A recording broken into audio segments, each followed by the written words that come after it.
Mayam Kurumjeri, Impact TV na paring na sandok cheriba Khangminasi Manipur thoramasu mijing tabiriba mayam punumak mo hanmakada talam nokchabagalorina ikokno na kurumjeri. Ngasi sumiyam gidamakta yamna kanaba guest amaka ekoina pudun luxury. He's a very multifaceted artist. He's a singer, he's a lyricist, he's a music composer, he's also a theater artist and a filmmaker. And above all, he's also a lecturer at Department of Cultural Studies at Waiko Mani College. So ladies and gentlemen, please join me in welcoming Oja Ningombam Tomba Singh. Oja taram no chedi. Kurumjeri. Oja ngasi di oja gi ngasi fawbagi journey sida oja na Manipur gi art kilam sida habatare takhat piriba dugumba pakat piriba nawai gi matam dagi hawna pakat piriba dugumba thabak thorom mayam singi matang da khoina khangjana bagi tanja amakak oibni oja do wari se hokdo poina oja dagi khoina khangjaning base oja gi angang oringe gi punsi kadai da hobirakpa ima ba gi ming adagi oja gi angang oringe gi punsi se sigi matang da wari amtang hana khangjage oja ai gi baba gi maming laikidre laiwegre Ningombam khumai duga ima gi mingsu laikidraba laikidrabi haibatare Ningombam ongbi leirik debi akoi isil nau mangani adu yamba amadi aina poktringai ngalingai matamda laikidre aina dumain takpi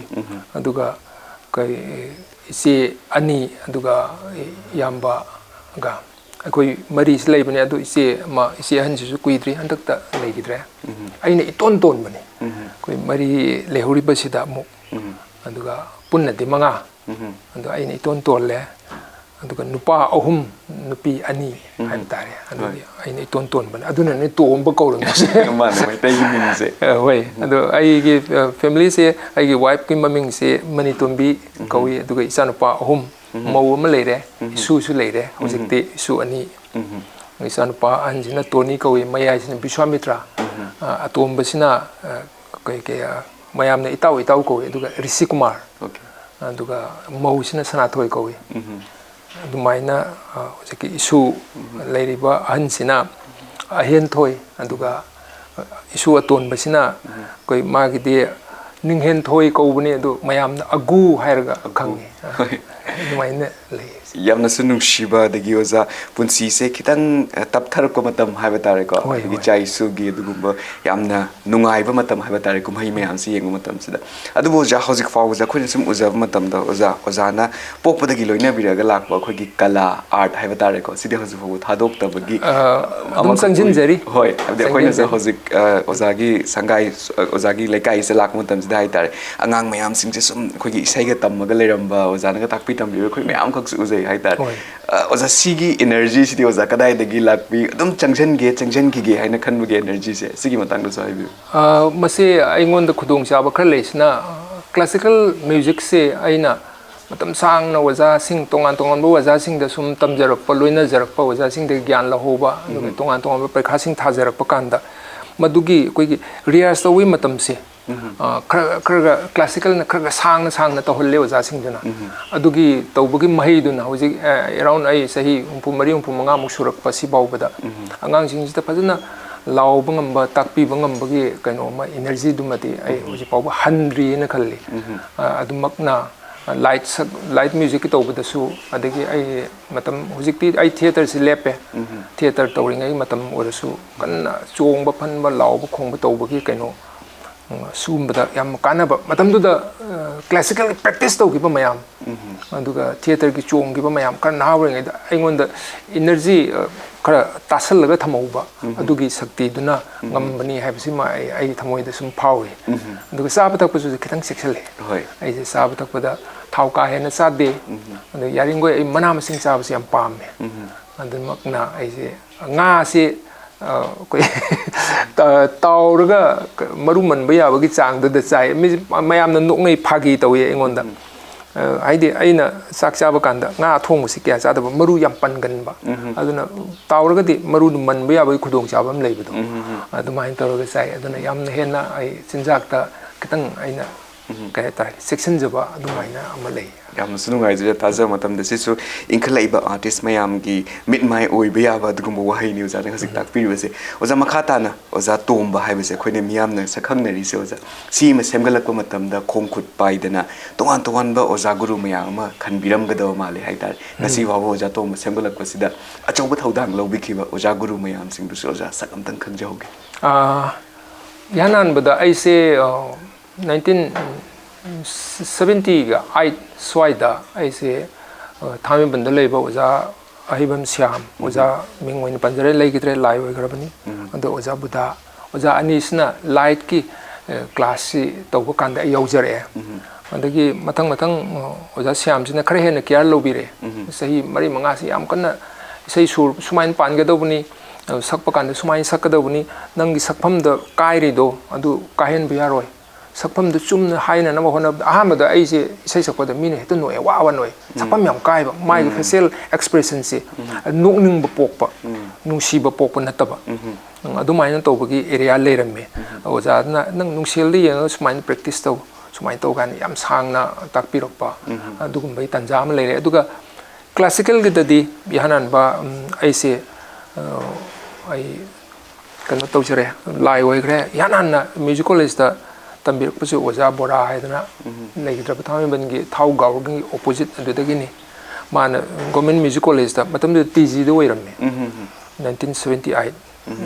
ꯁ꯭ꯋꯥꯏꯗ ꯑꯩꯈꯣꯏꯅ ꯏꯍꯥꯟ ꯍꯥꯟꯅ ꯆꯪꯖꯕ ꯀꯥꯟꯗ ꯑꯗꯒꯤ ꯇꯝꯕꯤꯔꯛꯑꯕ ꯃꯇꯨꯡꯁꯤꯗ ꯑꯗꯨꯗꯒꯤ ꯊꯧꯕꯥꯜꯗ ꯂꯩꯕ ꯑꯩꯒꯤ ꯂꯥꯏ ꯑꯣꯏꯈ꯭ꯔꯕ ꯑꯣꯖꯥ ꯐꯨꯔꯥꯏꯂꯥꯠꯄꯟ ꯕ꯭ꯔꯖꯅꯥꯌꯟ ꯁꯔꯃ ꯃꯉꯣꯟꯗ ꯁꯥꯡꯅ ꯑꯃꯨꯛ ꯂꯩꯔꯦ ꯗꯦꯟ ꯑꯗꯨꯒ ꯏꯔꯣꯏꯅꯅ ꯑꯣꯖꯥ ꯀꯣꯡꯕꯒꯤ ꯑꯣꯖꯥ ꯏꯕꯣꯄꯤꯁꯛꯇꯁꯨ ꯃꯇꯝ ꯈꯤꯇꯪ ꯀꯩꯅꯣ ꯇꯧꯏ ꯆꯠꯆꯩ ꯑꯗꯨꯒ ꯁꯅꯁꯝꯕ ꯑꯣꯖꯥ ꯏꯕꯣꯄꯤꯁꯛ ꯁꯤꯡꯃꯩꯒꯤ ꯃꯉꯣꯟꯗꯁꯨ ꯃꯇꯝ ꯈꯔ ꯀ꯭ꯂꯥꯁ ꯂꯧꯖꯩ ꯆꯠꯂꯒ ꯑꯩ ꯇꯝꯖꯔꯨꯏ ꯑꯗꯨꯒ ꯑꯣꯖꯥ ꯂꯩꯈꯤꯗ꯭ꯔꯕ ꯒꯣꯔꯃꯦꯟ ꯃ꯭ꯌꯨꯖꯤꯛ ꯀꯣꯂꯦꯖꯀꯤ ꯚꯥꯏꯁ ꯄ꯭ꯔꯤꯟꯁꯤꯄꯥꯜ ꯑꯣꯏꯔꯝꯃꯦ ꯃꯃꯩꯗ ꯑꯃꯨꯛ ꯄ꯭ꯔꯤꯟꯁꯤꯄꯥꯜ ꯑꯣꯏꯈꯤꯕ ꯈꯦꯇ꯭ꯔꯤꯃꯌꯨꯝ ꯑꯣꯖꯥ ꯏꯕꯦꯇꯣꯝꯕꯤ ꯁꯤꯡꯍ ꯑꯣꯖꯥꯒꯤ ꯃꯅꯥꯛꯇ ꯈꯔ ꯁꯥꯡꯅ ꯑꯗꯨꯝ ꯆꯠꯆꯔꯦ ꯑꯗꯨꯒꯤ ꯇꯨꯡꯗ ꯑꯃꯨꯛ ꯃꯥꯁꯇꯔꯒ ꯇꯧꯔꯛꯄ ꯑꯗꯨꯋꯥꯏꯗꯗꯤ ꯀꯛꯆꯤꯡꯒꯤ ꯑꯣꯖꯥ ꯑꯩꯈꯣꯏꯒꯤ ꯑꯣꯖꯥ ꯅꯕꯀꯨꯃꯥꯔ ꯑꯩꯈꯣꯏ ꯃꯌꯥꯝꯅ ꯑꯣꯖꯥ ꯏꯕꯨꯇꯣꯝꯕꯤ ꯀꯥꯏꯅ ꯁꯨꯃꯥꯏꯅꯁꯨ ꯍꯥꯏꯕꯤ ꯑꯣꯖꯥ ꯅꯕꯀꯨꯃꯥꯔ ꯁꯔꯃ ꯍꯧꯖꯤꯛ ꯂꯩꯕꯤꯔꯤ ꯌꯥꯝꯅ ꯏꯅꯔꯖꯤ ꯂꯩꯅ ꯆꯍꯤꯗꯤ ꯑꯣꯖꯥ ꯀꯛꯆꯤꯡꯒꯤ ꯑꯣꯖꯥꯁꯤ ꯑꯔꯥꯎꯟ 70ꯒꯤ 5-6 ꯂꯥꯜꯂꯕꯅꯤ ꯑꯗꯨꯕꯨ ꯌꯥꯝꯅ ꯏꯅꯔꯖꯤ ꯂꯩꯅ ꯁꯥꯇ꯭ꯔ ꯃꯌꯥꯝꯁꯤ ꯂꯥꯎꯗꯅ ꯏꯁꯩ ꯇꯝꯕꯤꯔꯤ ꯑꯗꯣ ꯁꯨꯃꯥꯏꯅ ꯇꯧꯅ ꯁꯤꯒꯤ ꯖꯔꯅꯤꯁꯦ ꯁꯨꯃꯥꯏꯅ ꯇꯧꯅ ꯂꯥꯛꯈꯤ ꯃꯔꯛꯇꯨꯗ ꯑꯣꯖꯥ ꯏꯁꯩ ꯃꯌꯦꯛꯀꯤꯁꯤ ꯑꯩꯈꯣꯏꯒꯤ ꯄꯥꯕꯨꯡ ꯃꯌꯥꯝꯅ ꯀꯩꯅꯣ ꯇꯧꯖꯔꯤꯕ ꯑꯩꯒ꯭ꯌꯥ ꯕꯤ ꯖꯌꯟꯇ ꯀꯨꯃꯥꯔ ꯁꯔꯃꯅ ꯏꯁꯩ ꯃꯌꯦꯛꯁꯦ ꯁꯨꯃꯥꯏꯅ ꯏꯒꯗꯧꯕꯅꯤ ꯁꯨꯃꯥꯏꯅ ꯇꯧꯒꯗꯧꯕꯅꯤ ꯍꯥꯏꯅ ꯇꯥꯛꯄꯤꯕ ꯑꯗꯒꯤ ꯂꯩꯈꯤꯗ꯭ꯔꯕ ꯑꯣꯖꯥ ꯑꯩꯒꯤꯗꯤ ꯏꯁꯩ ꯃꯌꯦꯛꯀꯤꯗꯤ ꯌꯥꯝꯅ ꯑꯩꯉꯣꯟda ꯈꯨꯗꯣꯡꯆꯥꯕ ꯑꯃ ꯄꯤꯕꯤꯒꯁꯦ ꯊꯥꯡꯖꯝꯒꯤ ꯑꯣꯖꯥ ꯀꯣꯔꯥ ꯃꯥꯒꯤ ꯏꯁꯩꯁꯨ ꯌꯥꯝ ꯁꯛꯈꯤ ꯑꯩ ꯏꯁꯩ 7-9 ꯁꯛꯈꯤ ꯑꯗꯨ ꯑꯣꯖꯥ ꯑꯅꯤꯁꯤꯅ ꯏꯁꯩ ꯃꯌꯦꯛꯀꯤꯗꯤ ꯑꯩꯉꯣꯟꯗ ꯒꯥꯏꯗ ꯇꯧꯕꯤꯔꯛꯄꯅꯤ ꯌꯥꯝꯅꯁꯨ ꯅꯨꯡꯉꯥꯏꯖꯩ ꯇꯥꯖꯕ ꯃꯇꯝꯗ ꯃꯤꯡ ꯑꯣꯏꯅ ꯄꯟꯕꯤꯕ ꯃꯇꯝꯗ ꯑꯣꯖꯥ ꯃꯅꯤꯄꯨꯔꯒꯤ ꯑꯥꯔꯠꯀꯤ ꯃꯇꯥꯡꯗ ꯌꯦꯡꯕ ꯃꯇꯝꯗꯗꯤ ꯑꯗꯨꯃꯥꯏꯅ ꯑꯩꯈꯣꯏꯅ ꯃꯤꯡ ꯄꯟꯕ ꯐꯥꯎꯕ ꯍꯪꯒꯣꯏꯕ ꯑꯗꯨꯒꯨꯝꯕ ꯑꯣꯖꯥ ꯒꯨꯔꯨ ꯃꯌꯥꯝꯅ ꯉꯁꯤ ꯐꯥꯎꯕꯁꯦ ꯑꯗꯨꯃꯥꯏꯅ ꯁꯦꯝꯕꯤꯔꯛꯈꯤꯕ ꯑꯣꯖꯥ ꯇꯣꯝꯕꯅ ꯍꯥꯏꯕ ꯇꯥꯔꯦ ꯃꯅꯤꯄꯨꯔꯒꯤ ꯇꯣꯉꯥꯟ ꯇꯣꯉꯥꯟꯕ ꯑꯥꯔꯠꯀꯤ ꯂꯝꯁꯤꯡꯗꯁꯨ ꯁꯨꯃꯥꯏꯅ ꯀꯟꯇ꯭ꯔꯤꯕ꯭ꯌꯨꯠ ꯇꯧꯕ ꯉꯝꯕꯤꯔꯛꯄꯁꯦ ꯑꯣꯖꯥ ꯉꯛꯅꯁꯨ ꯊꯣꯛꯇꯦ ꯑꯣꯖꯥ ꯇꯣꯀꯤꯡ ꯑꯕꯥꯎꯠ ꯌꯣꯔ ꯋꯔꯛ ꯑꯣꯖꯥ ꯑꯍꯥꯟꯕꯗ ꯑꯩꯈꯣꯏꯅ ꯏꯍꯥꯟ ꯍꯥꯟꯅ ꯁꯤꯒꯨꯝꯕ ꯑꯣꯖꯥ ꯒꯨꯔꯨ ꯃꯌꯥꯝꯁꯤꯗꯒꯤ ꯑꯗꯨꯃꯥꯏꯅ ꯃꯦꯠꯂ ꯁꯦꯝꯕꯤꯔꯛꯈꯤꯕ ꯍꯥꯏꯇꯥꯔꯦ ꯑꯣꯖꯥ ꯇꯣꯝꯕꯁꯤꯅ ꯑꯃꯨꯛ ꯑꯩꯈꯣꯏꯒꯤ 1982ꯗ ꯑꯣꯖꯥꯒꯤ ꯏꯍꯥꯟ ꯍꯥꯟꯕ ꯑꯣꯏꯅ ꯑꯣꯗꯤꯑꯣ ꯀꯦꯁꯦꯠ ꯑꯃꯈꯛ ꯑꯗꯨꯃꯥꯏꯅ ꯐꯣꯡꯈꯤꯕꯁꯦ ꯑꯣꯖꯥ ꯁꯤꯒꯤ ꯃꯇꯨꯡꯗꯒꯤꯁꯨ ꯑꯣꯖꯥ ꯑꯩꯈꯣꯏꯅ ꯁꯨꯝ ꯌꯦꯡꯖꯕ ꯃꯇꯝꯗ ꯑꯣꯗꯤꯑꯣ ꯀꯦꯁꯦꯠꯁꯦ 5ꯃꯨꯛꯁꯦ ꯑꯗꯨꯃꯥꯏꯅ ꯊꯪꯅ ꯑꯗꯨꯝ ꯐꯣꯡꯈꯤꯕ ꯃꯥꯜꯂꯦ ꯍꯥꯏꯇꯥꯔꯦ ꯁꯤꯒꯤ ꯋꯥꯔꯤ ꯅꯨꯡꯉꯥꯏꯕ ꯑꯃꯈꯛꯁꯨ ꯂꯩꯔꯝꯒꯅꯤ ꯍꯥꯏꯇꯥꯔꯦ ꯄꯨꯟꯁꯤꯒꯤ ꯏꯍꯥꯟ ꯍꯥꯟꯕ ꯑꯣꯏꯅ ꯑꯣꯖꯥꯅ ꯇꯝꯖꯔꯨꯕ ꯃꯌꯥꯝꯗꯣ ꯃꯤꯌꯥꯝꯗ ꯄ꯭ꯔꯦꯖꯦꯟ ꯇꯧꯕ ꯉꯝꯕꯒꯤ ꯑꯗꯨꯒꯨꯝꯕ ꯇꯥꯡꯀꯛ ꯑꯃꯒꯤ ꯑꯗꯨꯒꯤ ꯋꯥꯔꯤꯗꯨꯁꯨ ꯂꯤꯕꯤꯌꯨ ꯑꯣꯖꯥ ꯌꯥꯝꯅ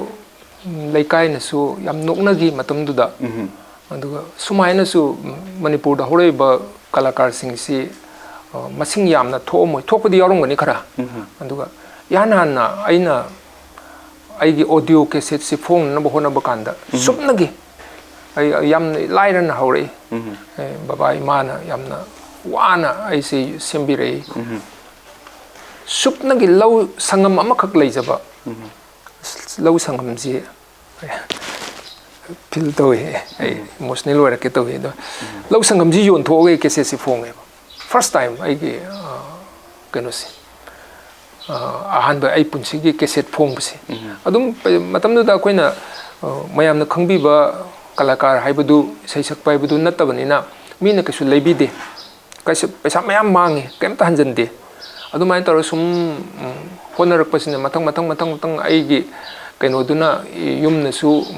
अमता थिंग्रे अलमनसिंगना आइगी थबकतुदा पुकनिंगी वाखलगी सपोर्ट मैक्सिमम तोई सेलगी सपोर्ट तौनियाय लेते मोइदा अदुना अइना तौबा अइ मरुम पांगसिंग याम्बा इथक थोंगबसिंगदगी मतेंग लौरगा अदुमाइन तौरगा मथंग मथंग जो अइ ऑडियो कैसेट सिंग पुथोरखी अदु अइनि ngасai पंजरीदो अखोइना ममिंग लेबा कलाकार दि नत्तबनिना मीना कैसेट से लेबिदे मतमदुदा कैसेट फोंगबगी चटनबी सी याम सांगना दुम लेहि सही फने याम सांगना अयंबा मणिपुर दा चटनगी बेसी अदुबु अफावबसिंग की दमकता दि अदुम कनो खुदोंग चाबा फंगबा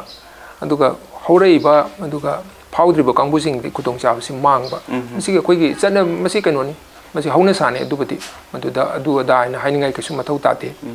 अदुना अदुमाइन तौरगा यामना अखोइगी खितंग वाना थवाई यावबदुना अलमजिंग सपोर्ट से मैक्सिमम सपोर्ट अदुमाइन तोबिरगा कैसे से फोंगखी अदु वाफमदुम तंग तंकक अमदसु मई पंजबनी यामना सुनुमाइजु ताजा मतमदा फनियामना हाबदि आर्टिस्ट न मयामगी हाबदि हौगलकु मतमदा हाबता मयामगी सपोर्ट अदुमाइन फंगदबा तारगसु इसागी मनुंगदा चाइबा कोइ कलागी अपाम्बा तमनिंगबगी नुंगाइबा तंबगी नुंगाइबा अदु मयामदुना पुल्लकांदा हाइतारे वॉल्यूम 5 फावबदि अदुमाइना पुथोखरे ओजा अदुगी मतुंगदा मो खोइना मतमदुगी सर लॉट फिल्म हाइतारे को मैचाक तग अदुमाइना डुएट आन वोइनगा सकपक फंगिबसि ओजा सिगी मतांगदसु ओजा ददि पब्लिक रिकॉग्निशन सि खरा दिलेरमगदबा माले हाइतारे ओ अदुगी लेरे अदु तसेंबैदि मैचाक फिल्म से स्क्रिप्ट से अइब लेरमदे मसी फिल्म जी पुथोकप कांदा दुम आइगिसु क्रेडिट तो दुम खरा दुम लेरे हाइतारे हाइदि कोई मतमदुदा पाल कैसेट अमदा अतोप वीडियो फिल्म अमदगी सेलुलॉइड फिल्म वोलप कांदा अइना आइगी युमदा लेबा टीवी ब्लैक एंड व्हाइट के अमनबा अमदा बीसीआर नतबा बीसीपी अमदा नमनी अदुगा येंगनी डायलॉग मु इरनी अदुमाइन तौरगा डायलॉग से हौबदिग लोइबोक से लोइना अइना इथोप लोइरकांदा एसोसिएट डायरेक्टर होइना आई वर्क तौबनी अदुगी फिल्म से मैचाक से सेलुलॉइड फिल्म द यानान बने अदुगी ममांग द आई वीडियो फिल्म मा 86 का द्वाइ द पुथोखरे अदुना अकोइ लेकाइगी याम्बा प्रोड्यूसर मना पुथोकपिरगा आइना डायरेक्शन तौब यानान बने फिल्म करिनो कमाइन तौबनो केम खंगबजा नते साई आर्ट तौरपा मतलब अदुगी कितंग मावइना आई लेगिरबा गुरु सकनाइरबा पृथ्वीगिदि सकनाइबा थिएटर की गुरु कोरस रिपर्टरी की ओजा तंथियाम की दाई सही खर लेजै अदुदगी फंगप नॉलेज दुना देन अदुगी ममांग ऐसे सेमा थिएटर हैना थौवाल दा अमखक लेय अदु 1983 दगी ऐसे आर्टिस्ट होरे अदुमाइन तौरगा अदुदगी नॉलेज कितंग फंगकपदुना ई फिल्म दु तौबने अदुगा फिल्म तौई हाइबि वाने फिल्म हाइबिसि करिनो कमाइन तौर मसिगी सतना लोन चसिना करिनो कमाइन तौर फजगदि केस केम खंग जानते पुथोक नै डायरेक्शन तौ नै आइना आइजो हेतो तौसलुरिबा अदु अखंगबसिंग दि याम नोअमगनि मतंग अदुगी टाइप ता तौई अदु मतमदुदा क दब तौरगा पुथोकदबुनी गाइसे इखन खंदबि एकता लाइव ता लेरिबा साउंड पुलप हापगा अदु रिलीज तौर पकानदे याम नोंनिंगबा साउंड गसि यावरेबको नोइज मयाम नाकनगी नोइज मयाम दो अदुमाइ तौरगा लाखी मतंग मतंग सुम लाखपसि ऐसे याम पन्निंगबम खक आइना पलौदबम खक लेरे इसेगिदा ऐसे कनो से थाइबनगी दा इसै तंब सतपसिदा आइना याम पन्निंगिसे मतमदुदा भारासु लेत्रबा भारागदी याम होंगबा मतमनि लुपा अनि हुंगा पारगदी दुम सतप यादोइनि हंगत हंदासे थौबालदगी थांगबन अदो जोनसन की मनिंगी सहित मिनर की नाकन की कनो से लंबी सिदा बस खामे मतमदुदा अदुगी कनो से लेतदना आई लेकाइदगी साइकिल म वायरगा साइकिल थौर चले देन अदगी आयोबददी दुम वारे अदु वारसु क्लास तो यावगा मु साइकिल थौरगा मु लाए अदुमाइन तौबसु यावगी अदगी करिगुंबा कांदा खुगे साइकिल द हापगा कनो से बस द हापगा कनो दगी फोलो ग्राउंड अदुदगी थाइमन भावताना खोंग न सतपसि किलोमीटर दु खरा अदुम अहुम मरी सुबनिना ꯑꯗꯨꯝ ꯆꯠꯄꯁꯤꯗ ꯁꯥꯏꯀꯜꯁꯨ ꯍꯥꯞꯄꯤꯌꯨ ꯌꯥꯗꯕ ꯕꯁ ꯀꯟꯗꯛꯇꯔꯁꯤꯡꯁꯤꯅ ꯑꯗꯨꯃꯥꯏꯅ ꯇꯧꯔꯒ ꯁꯥꯏꯀꯜ ꯑꯣꯏꯅ ꯑꯗꯨꯝ ꯊꯧꯔꯒ ꯆꯠꯄꯁꯨ ꯑꯗꯨꯝ ꯃꯔꯛꯇ ꯌꯥꯎꯈꯤ ꯑꯗꯒꯤ ꯌꯥꯝꯅ ꯅꯨꯡꯁꯤꯕ ꯋꯥꯔꯤꯒ ꯂꯩꯌꯦ ꯑꯩꯁꯦ ꯅꯨꯡꯁꯤꯕꯤꯗꯨꯅ ꯏꯁꯩꯁꯦ ꯆꯍꯤ 3-4 ꯇꯝꯕ ꯃꯇꯨꯡꯗ ꯃꯁꯤ ꯁ꯭ꯇꯦꯖꯇ ꯏꯁꯩ ꯑꯃꯒ ꯁꯛꯍꯟꯕ ꯌꯥꯔꯅꯤ ꯀꯥꯏꯅ ꯑꯣꯖꯥꯅ ꯈꯜꯂꯛꯇꯅ ꯏꯁꯩ ꯄꯨꯕꯤꯕꯒ ꯌꯥꯎꯔꯦ ꯑꯩ ꯏꯁꯩ ꯑꯣꯖꯥꯒꯤ ꯃꯇꯨꯡ ꯏꯟꯅꯔꯒ ꯏꯁꯩꯒ ꯆꯠꯂꯦ ꯃꯣꯏꯔꯥꯡ ꯁꯥꯏꯠ ꯂꯣꯝ ꯕꯤꯁꯦꯝꯄꯨꯔ ꯁꯥꯏꯠ ꯂꯣꯝ ꯆꯠꯄ ꯀꯥꯟꯁꯤꯗꯗꯤ ꯑꯩꯉꯣꯟꯗ ꯋꯥꯔꯦ ꯀꯔꯤꯒꯤꯅꯣ ꯍꯥꯏꯗ ꯑꯩ ꯁꯤꯗꯩ ꯉꯟꯅ ꯆꯠꯂꯅꯤ ꯆꯥꯛ ꯆꯥꯔꯒ ꯅꯨꯡꯊꯤꯜꯒꯤ ꯃꯇꯝꯁꯤꯗ ꯑꯣꯖꯥꯒꯤ ꯃꯅꯥꯛꯇ ꯅꯠꯇ꯭ꯔꯒ ꯑꯣꯖꯥꯅ ꯄꯨꯟꯐꯝ ꯖꯒꯥꯗꯨꯗ ꯄꯥꯎ ꯐꯥꯎꯅꯔꯒ ꯄꯨꯜꯂꯅꯤ ꯑꯗꯨꯒ halak pakan dadi ojagi umda ai saga hapasu natte adagi ai gi phamung ama thabasu natte aduna kaisampat ki swai le horaga aina bus ngai basida laktre ahing dadi kamai bus tu selani truck ngai re laktre adumai tor khong na lakpasi yum bawu lakpa anir yawgre around pung ahum makhai da yum yowe adum bazar ri khong lakpasi thawal bok lakpasi adagi karigumba kanda lilonga yoro kanda truck driver sing na lakan hey namu thawal angang du natra ne mani la kan pubirokpa thawal thongong ga thambiramba adugumba ga su yawe aduna o sum masi kanwai experience hai tare punsi gi journey se punsi lambi khongchat sida nungai ba hosiki angang sing na di si khang ba po natre hosiki car da gari macha da labna bu salasu waningai oite matam gi ahong ba hai tare sumain thengnar pusu dum yawe ai punsi da tu yamna sunukshiba struggle mayam sin maina hor akando za ngasi yoza to ma je khoina fangjari ne haitare masu inkhalaiba naha sing sin haitare guru hoina sumaina ga fangjaba su laga yamna fa ne haitare kala du khaktan natna punsi ge ba tong an experience mayam se oja dagi tamjena bagi tanja ma khak phangbe se se yam nungai je oja makhata na ina mu khangjening ba je oja gi hojik established artist ama khak sum or kuma tam sida haibata mai chak ta khogi isai sakhiba adagi at the same time tongan sailor film the supporting actor go in the mine or kiva some higher of the koi khamba thobi which is a folk film haitare ko so the supporting actor or kiva gi sigi magi episode of life haitare ko ja sigi matang da sugari libi because was a folk drama or folk kogi film gi matang sarak was ja kogi hojik samajik oiba dugumba play mayam samajik film sense kitang na thaira kanda tongan ba kano ma khakta oi hai tar was sigi matang sa nungai wari lerang da mali wari review ta jage was se ai na nungsiba am khak ningsang e haidi ai video film tor be celluloid film du pusala ko ai naw no pa sing ai lun to ba makeup artist ama leikite sai ani mu phare namram lenin haidana ai nausina ai celluloid to pusan mane yana na khambatoi bi yening tha ama adu mutung da maisang mai sakse adum kanadana lakhibane ana mana ai producer sida papung aigi yambam lei ma thawai yam yawi adu assistant director ina su adum mating pangba yani aduga acting tawraga su dum yani gaina haiba jani adu dagi di paw du laktana aingonda sumaina tawrisi yamba ina sumai hairure an tawbudagi man pusan biraga matam dugi khambatoi bi number sida nungai jarise hausikii train sigi yam khenare pulap aikoi sema hemabati hoi adi kummi ba hero heroine mayam adigi technician mayam punna takhel laiba jaga du da kano tagi chatlaga tinsi road tagi chatlaga laiba takhel do adu da koi se kem tor lei tha ama makhai gumba kem tor laiba si yam nungai artist mayam se ka punna wari watai sadana adigi ai gi duty du adum matang chana pangthoktana adu dagi di kamai tor ge ngasai gi point du lake ba ai ko ek to bagi ade artist ama laktre artist lakta bisi dei de ai se to monang losalo na sigi se kum de yadre nang ngai da torga nongban gi group ki mi ma saraga lamjen matam du de akchang yam yangi adu nong kamba nongban dagi khara speed si aina leina chen bangame adubu chen be de yada phar ga aina nongning doi ni kamba sabi da singkolomi koi gi sin ji kan leng de da de nongban sabi da singkolomi na adu ai to yam nungai ba kaino experience amane adu su ꯑꯗꯨꯃꯥꯏꯅ ꯇꯧꯔꯒ ꯌꯦꯅꯤꯡ ꯊꯥ ꯑꯃꯗꯁꯨ ꯑꯗꯨꯃꯥꯏꯅ ꯇꯧꯔꯒ artist ꯑꯃ ꯃꯍꯨꯠ ꯁꯤꯜꯂꯒ ꯑꯩꯁꯦ ꯚꯦꯂꯦꯟ ꯀꯨꯝꯈꯤ ꯌꯦꯅꯤꯡ ꯊꯥ ꯑꯃꯗꯗꯤ ꯃꯦꯟ ꯔꯣꯜ ꯑꯃ ꯂꯧꯈꯤ ꯑꯗꯨ ꯁꯤꯁꯨ ꯌꯥꯝ ꯅꯨꯡꯉꯥꯏꯕ ꯀꯩꯅꯣꯝꯃ ꯑꯩꯉꯣꯟꯗ ꯐꯥꯎꯋꯦ ꯑꯗꯨꯒ ꯌꯦꯅꯤꯡ ꯊꯥ ꯑꯃ ꯂꯣꯏꯔꯕ ꯃꯇꯨꯡ ꯑꯗꯒꯤ ꯃꯩꯁꯥꯛꯇꯗꯤ ꯌꯨ ꯉꯥꯎꯕꯒꯤ ꯄꯥꯔꯠ ꯑꯃ ꯁꯥꯏ ꯑꯗꯒꯤ ꯑꯃꯨꯕ ꯆꯟꯗꯣꯟꯗꯒꯁꯨ ꯌꯨ ꯉꯥꯎꯕꯒꯤ ꯗꯤꯌꯥꯒꯤ ꯃꯔꯨꯞꯀ ꯁꯥꯗꯅ ꯌꯨ ꯉꯥꯎꯗꯅ ꯇꯧꯔꯤ ꯄꯣꯠꯅꯤ ꯍꯥꯏꯗꯤ ꯃꯤꯒꯤ ꯃꯍꯨꯠ ꯁꯤꯟꯕꯁꯤ ꯑꯩꯈꯣꯏꯒꯤ ꯄꯨꯇꯤꯟ ꯍꯥꯏꯇꯥꯔꯦ ꯑꯩꯅ ꯊꯕꯛꯇꯨꯗ ꯀꯩꯅꯣ ꯇꯦꯛꯅꯤꯀꯦꯜ ꯁꯦꯛꯁꯟꯗ ꯑꯩꯅ ꯂꯩꯕ ꯌꯥꯎꯔꯨꯕꯅꯤꯅ ꯑꯗꯨꯃꯥꯏꯅ ꯇꯧꯕꯒꯤ ꯈꯨꯗꯣꯡꯆꯥꯕꯁꯨ ꯑꯗꯨꯝ ꯐꯪꯁꯤ ꯌꯥꯝ ꯅꯨꯡꯉꯥꯏ ꯁꯨꯃꯥꯏꯅꯒ ꯃꯆꯦꯠꯀ ꯑꯦꯛ ꯇꯧꯕꯒꯤ ꯑꯩꯈꯣꯏꯗꯁꯨ ꯅꯨꯡꯉꯥꯏꯕ ꯑꯃ ꯐꯥꯎꯋꯦ ꯍꯥꯏꯇꯥꯔꯦ ꯑꯦꯛꯁꯄꯤꯔꯤꯌꯦꯟꯁꯇꯣ ꯑꯩꯈꯣꯏ ꯌꯥꯝꯅꯁꯨ ꯅꯨꯡꯉꯥꯏꯖꯩ ꯑꯣꯖꯥꯒꯤ ꯋꯥꯔꯤ ꯃꯌꯥꯝꯁꯦ ꯁꯨꯝ ꯇꯥꯖꯕ ꯃꯇꯝꯗ ꯍꯥꯏꯇꯥꯔꯦ ꯑꯩꯈꯣꯏꯗꯁꯨ ꯁꯨꯝ ꯌꯥꯝ ꯍꯝꯕꯜ ꯑꯣꯏꯅ ꯍꯧꯔꯛꯄꯗꯒꯤ ꯍꯥꯏꯇꯥꯔꯦ ꯁꯨꯝ ꯑꯩꯈꯣꯏꯒꯤ ꯀꯩꯅꯣꯒꯤ ꯇꯣꯉꯥꯟꯕ ꯑꯆꯧꯕ ꯄ꯭ꯂꯦꯠꯐꯣꯝꯁ ꯃꯌꯥꯝꯁꯦ ꯑꯣꯖꯥ ꯇꯞꯅ ꯁꯨꯝ ꯈꯨꯠ ꯊꯥꯕꯤꯔꯛꯇꯅ ꯍꯥꯏꯇꯥꯔꯦ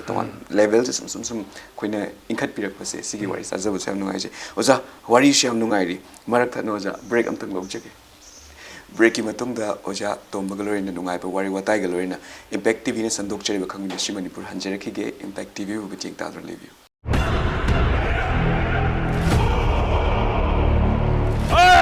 Hey, Mahapapi!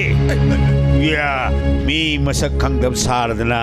Noi ponmak ising manung sida pulap namjilura. Ha? Pulap namjiluro. Ibu yai mani da sidia. Mahabharat ki wari paringdagi miyamna audio cassette oina thoina hena tana kharaba Impact Entertainment Channel na puduna lakchari Zagat asina kunti gi matik magun khangna naba thawoina sinba oiba tai Areba pot hapko aiba yumugi bai kadu tajarabani imung duna leiramba pot chai makai loina lobudi yarabani adumaku madusu nasana tawjaramde palibango Bhimna kanana sariba kuntina kanana sariba Arjun sariba sina kanaba oirigaba pumnamak mitmangda thamduna anoba mahawa makudol tamjagadabani na paijarba jeng kuba mase prithima tai mai be magi thakta sai thok jage Yengo nangi namangda bhagabana putigom pambi gi masakoina leplare namit pangkog lo kunti yengo kunti Soidanamak miyeng tabiyo Impact Entertainment Channel da Mahabharat ki wari paring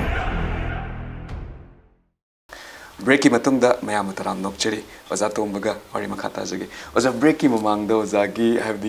assistant director ओइन ओयरमगी हाइतारे मैचाक ता दगी तोंगान तोंगान films in assistant director ओइन work तोरमगी अदगी supporting actor ओइन दुमाइना work तोरमगी worry मयाम खक्स ओजा न लिबिग्रे हाइतारे ओजा मखा तारपसे अइना मु खंगजेनिंगबसे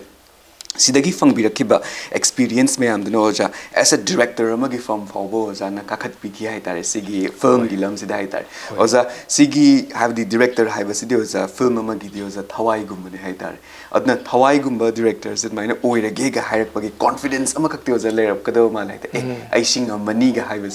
सिगी सिना ओजा सिगी एक्सपीरियंस सिगी कॉन्फिडेंस ने कदाइदगी लाखी मसुम ओजा न डायरेक्शन पिबी किबा फिल्म मयामगी मतंग दस ओजा वरी रिव्यू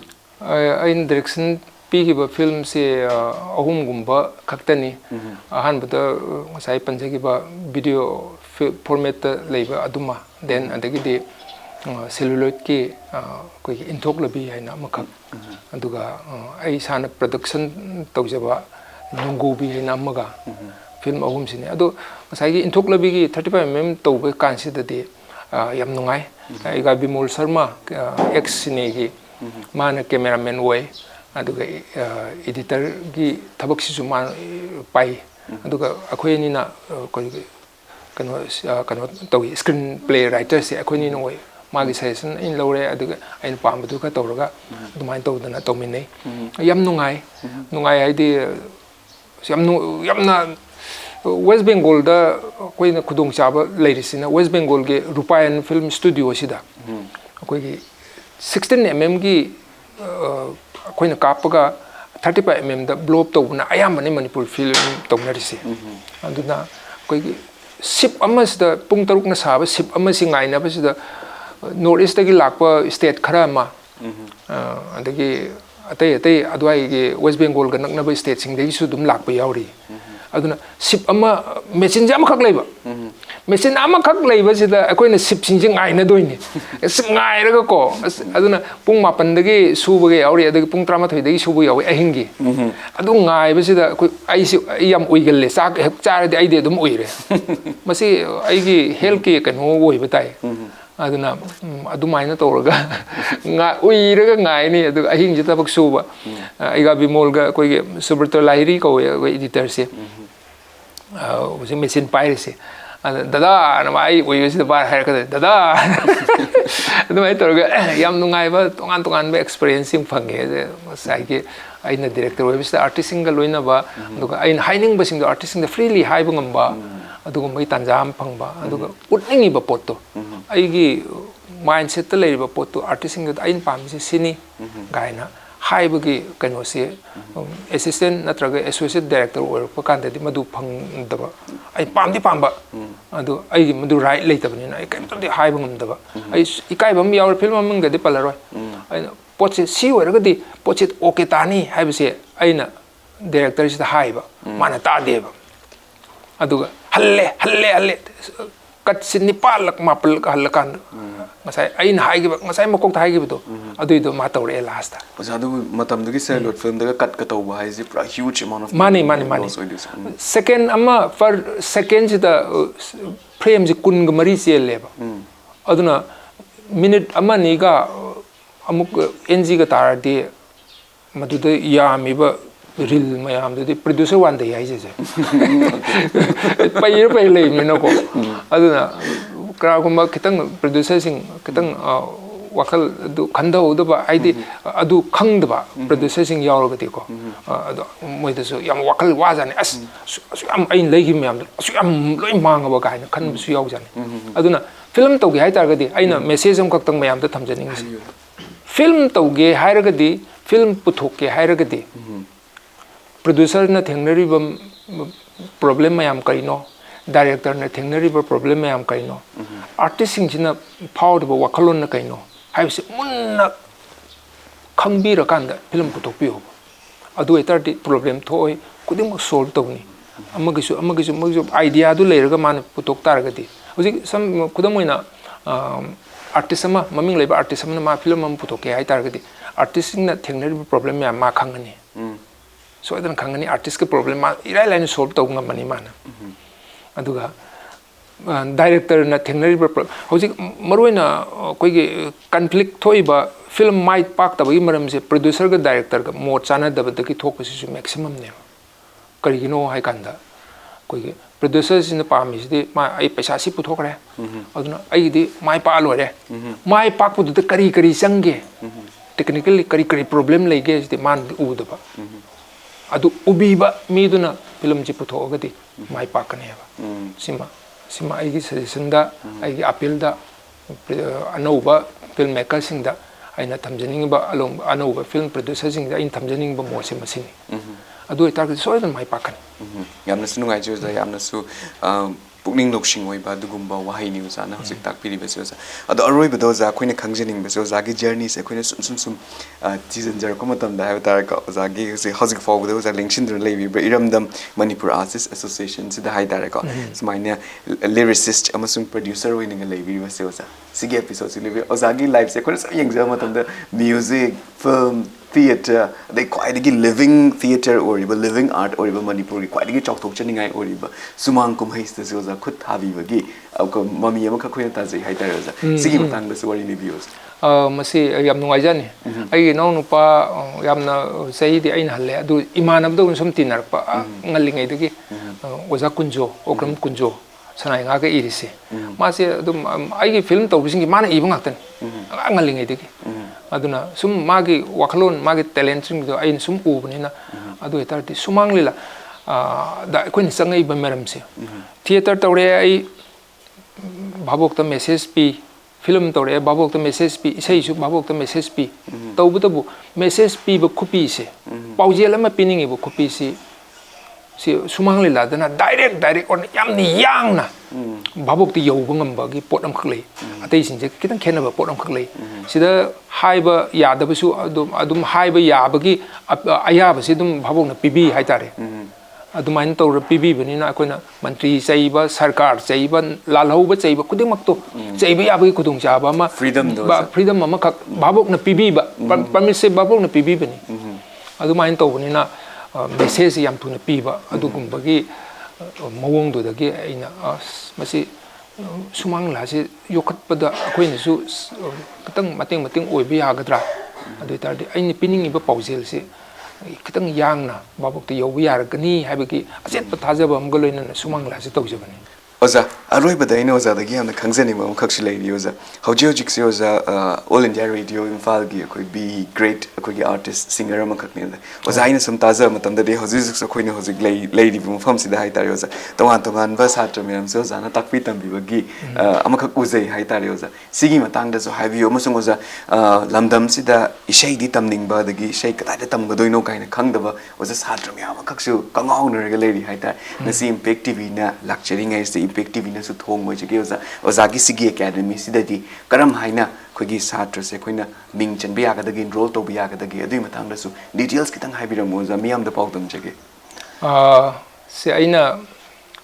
ꯁꯦꯃꯤꯀꯥ ꯃ꯭ꯌꯨꯖꯤꯛ ꯁ꯭ꯀꯨꯜ ꯍꯥꯏꯅ ꯑꯩꯒꯤ ꯌꯨꯝꯗ ꯑꯗꯨꯃꯛ ꯇꯧꯖꯕ ꯁ꯭ꯀꯨꯜꯁꯤꯗ ꯑꯉꯥꯡꯁꯦ ꯍꯧꯖꯤꯛ ꯐꯥꯎꯕꯗ ꯀ꯭ꯂꯥꯁꯤꯀꯦꯜꯒꯤ ꯑꯣꯏꯅ ꯒ꯭ꯔꯦꯖꯨꯑꯦꯁꯟ ꯄꯥꯁ ꯇꯧꯈꯤꯕꯁꯤ ꯃꯁꯤꯡ ꯈꯔ ꯑꯗꯨꯝ ꯌꯥꯝꯃꯦ खरा अराउंड 100 की मतकता ग्रेजुएशन पास तौरे क्लासिकल की बिसारत आइसे अदु हुजिक मास्टर तौगिबा अंगांग से दुम यावरे तोंगान बा यूनिवर्सिटी दा देन अदगी बात खानदे दा अदु मसिदा कोइना आइना सिदा क्लासिकल तंबीबा खक्ता नतबा कोइ मतम की कोइ लेपाक निंग बि सै सि गासु मणिपुरी की लेपाक निंग बि सै देकी लाइसोली सै गासु दुम तंबी मसिना खजिक्तंग अकोइन मतमदुदा लापना चटलगा इसै तम्मुबगी खुदोंग चादब मयामदु अइना सिदा खितंग क्लास तौरगदी अंगांगसिंसे खितंग मतेंग ओइगद्रा तमजनिंगबा लमदम सिगी अइबु नुंसिबिबा ओइबि याय नत्रैर इसैबु तसेंगना पामजबो ओइबि याय मदुदा मतेंग खितंग ओइगद्रा हायदना मिनिमम फीनि अइन लौरिसि मसिदि यामना अतै ओजासिंगदी खेनरनि अदो कनागुमना यामना क्वालिटी लेतबदुना फागी तौबसु दुम यावरे एंगोंदा नो अइन हाय अदु नते अयाम इसै तौरिबा अंगांसिंसिदि अयामना पैसा पाइजदबा पैसा थोक्सदबना अयाम ngakta boy aduna maduda moida पैसा मंतिक नदना सीपीडिया दे थागी फी सिनी कायना तौबगी पोतु अइंगोंदा लेते अदुना मखोइना अंगम खर पीबदो अइ दुम वेलकम हराउना अदुना अइन अंगम मोइदी मोइकी मतेंग पांगे हाइबगी आशादु लोइना अइ होजि फावबदा nganjingje sei tambiri yamna su nungsiba ozagi punsi thengnabirakhiba awaba mayamduna haiba tare ko adi sigi brick by brick sigi academy se damaina hangdok pirakhibani hai tare amasung mantikna da haiba tare kala du khaktang mapung fan ba tambi haiba se sigi mantang tajabda sunwai oza ado karam haina di angang sing se enroll to bu yagani oza ozagi academy se da dum akoi ge hujik si लाकदोरिबा February सिदा मोइगे सही की परीक्षा लोइरनी annual exam से अदुगा मास स्वाइदैगा दे दुम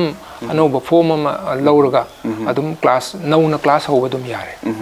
yamna sunungai joza adugo za sigi akoigi hojikandi oza social media gi matam ne haiba tare oza Facebook adagi Instagram yams yamna popular oini no za angang sing sinaga sigi social media gi platforms ki through dagi hai tare khangjening ba mayam ga lega di oza sigi platform ga di lebi bro oza sigi academy sigi अदुमक्ति अइगी चानुपा ना अमा semi अदुगा अखोइगी कनोगी ओइना अइगी ओइना दि कन तो हुजिकी Semika हाइसे Semika music school से सिगी ओइना चानुपा ना अमा semi होय होय अदुगा अइगी ओइना दि थोइना कनो तौ हेना अखोइगी डिटेल्स मयाम से हाइतारे को अखोइगी सिगी अखोइगी पेज सिदगी हाइतारे अखोइना खंगबा यागनी ना साजे ओजा यामना सुनुंगाइ जे ओजागी ngasi class ki matam se chilla matam se oza khoine laksa matam se oza na hara to widna akhoi de oza gi punsi gi wari myam khak libi raga akhoi de su pungning loksing su oija hoba oza bu su hena kupthana khangba gi tanja ma khak khoine oza na pibi ba se akhoi de yam lai phavni oza gi ngasai pan bi khiba nuksi bu wari myam de gi advices myam de impact tv na su thong oiraga manipuri myam da yahon jab sungam jage ma sung oza gi tungda lakada thok thora myam de so cha hena mai pak piu ha se impact tv gi mai kai de gi katchage oza मसिगा लोइनना Impact TV ना परिंगाना संदोकचरीबा खांगमिनासी मणिपुर थौरम मतंग स्वाइदे लोइसिनजरी मतंगे एपिसोड ता अनो पर्सनालिटी अमग लोइना अनो वारी कयामा मियामगी दमक लिजरखिगे इम्पैक्ट टीवी बु मिजिंग तादर लेबियो